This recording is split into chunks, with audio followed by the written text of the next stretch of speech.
Hello, so this is Nat and I'm going to show you how I made this.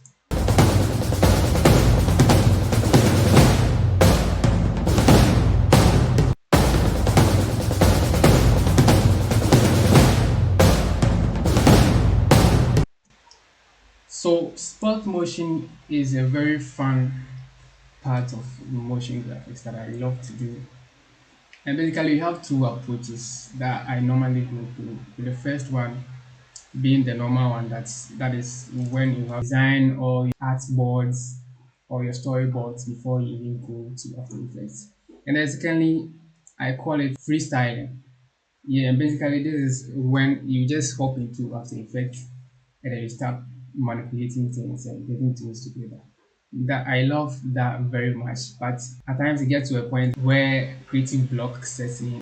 Alright, so with this simple animation, it's very simple, but then it took a bit of time, took about 2 to 3 hours to finish from. So what I did here was that I actually wrote down what I wanted to animate. I wanted to animate this is Stamford Bridge, as you can see on the screens. And then also I wanted to pop in Cole Palmer and some code moments in there as well.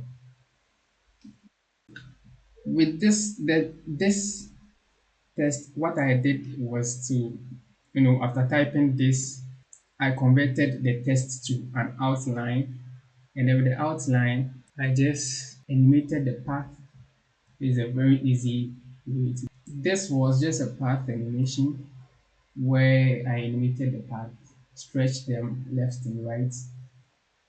And then also, secondly, I keyframe the scale such that at the beginning it occupies a bit of the screen before it scales down and then scales down again. And then I make sure they are all on the Google keyframe to keep them in that stylish way. I added, you can see there's a rough edges there. So that's the magic turbulent display there to make it crispy and neat. That was all for the this. It animates and transitions into is this. So what I did was that with this test that I created, the original test, I duplicated it and then cut it into match cuts right after the this outline animates finish animates. This is, and then this is why sports motion is a fun is very fun to do. There are a lot of creative ways of doing things. So what I love to do is I create a solid white layer to cut into different scenes. Yes, it makes the transition easier to do and it's very nice to watch. It creates the energetic scenes. So when you play, you can see that there's a lot of blinks and white layers inside just to create the energetic feeling of the sports motion. Actually, this white also transitions into a new scene whereby I used this background layer of the home. This is the background layer that I used. And then also on top of it is Colorama effects. I set the output into fire and smoke. So the preset is fire and smoke. Yes. And then the other aspects, it doesn't show that much, but it took a very long time to do this. And this is just a test Stanford Bridge. So what I did here, you can see is a very nice typography here. I actually, after typing the Stanford Bridge, I made a composition fits with the text.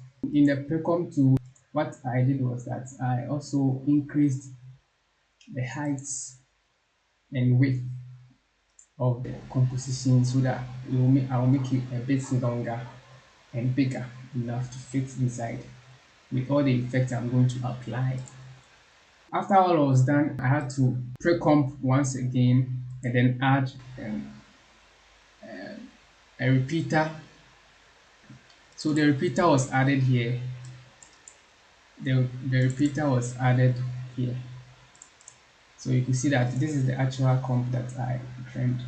And then I added CC repeater and then increased the amount. And then inside here, I brought it here and then I added CC bendit. And you see that the bending is actually the one that is curving the points here. And then the warp gave it some kind of perspective. Yes, kind of this place is farther than this place here. That was here.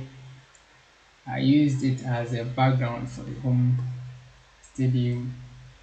And then also I animated the Stanford Bridge at the background just using a normal test animation and with the offsets. And then once again, another white solid to transition into another scene. Another fun part I did was that I created two shapes, two rectangular shapes. And what I did with these two rectangular shapes was that um, I I actually created nulls for the points around the rectangular shapes, and then I created one common null, and I parented the base of the top shape, this blue shape, the base here, the nulls here, one and two. I parented to the null, and this and that too. I parented to the null, such that when I move this particular null, this one, it will move the bottom, just this one, up and down. So that was it. And what I wanted to use these is was that I wanted to use them just for masking. So like you can see, I've named them auto mask and top mask. Let's quickly jump into this again. This is the pride. This is basically the lion. The preview is in here. Okay. So this is the lion. I animated it a bit just that it wasn't seen that much. So it was all about path animation, nothing much. So I animated the path. So you can see the eye is moving and then the jaws and then revealing the teeth here. So that was basically it. So that was the pride. Then I threw it inside my comp. With the test, another technique that I used with the test was so this is the LM pride. So the pride of London.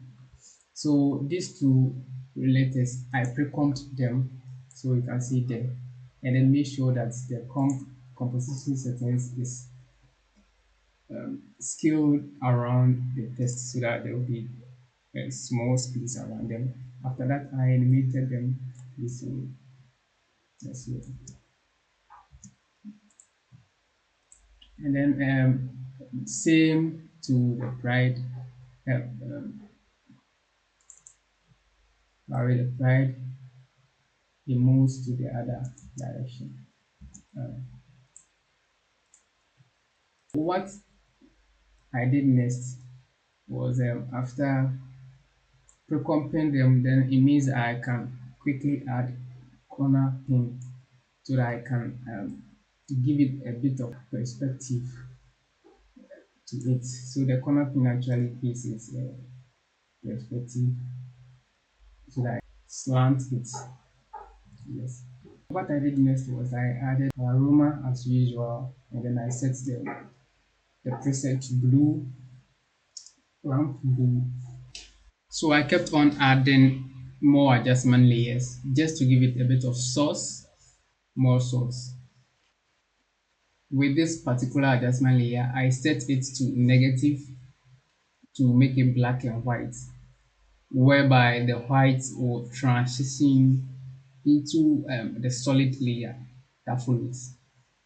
Yeah, so there's a solid layer that follows the adjustment layer, which I added that colorama effect.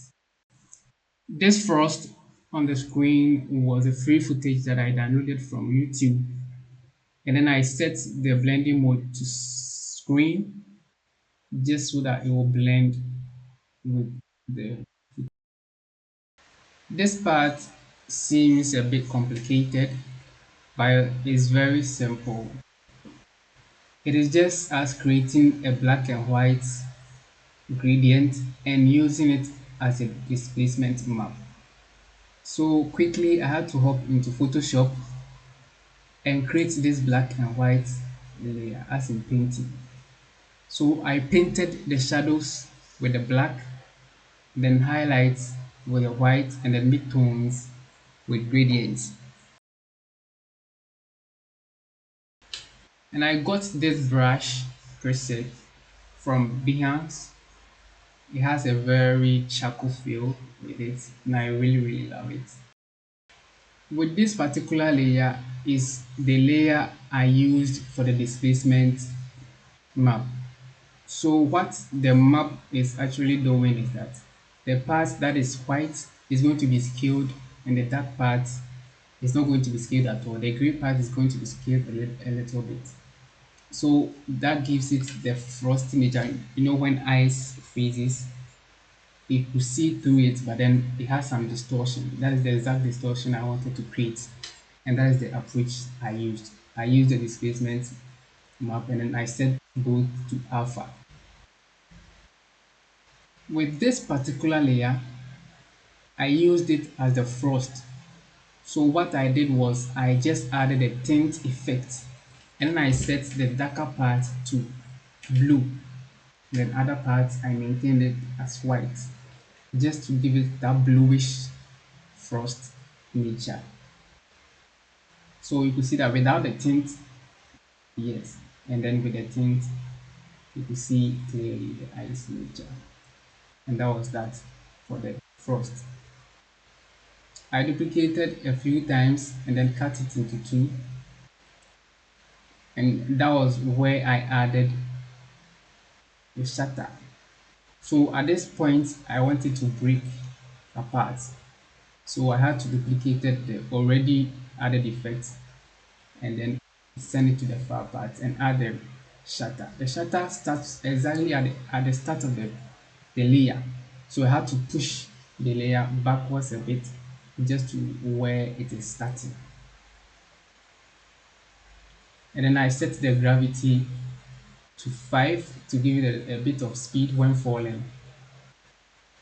And that was that.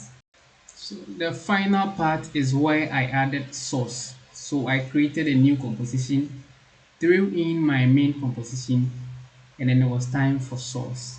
Animation without source is boring. I added the first adjustment layer.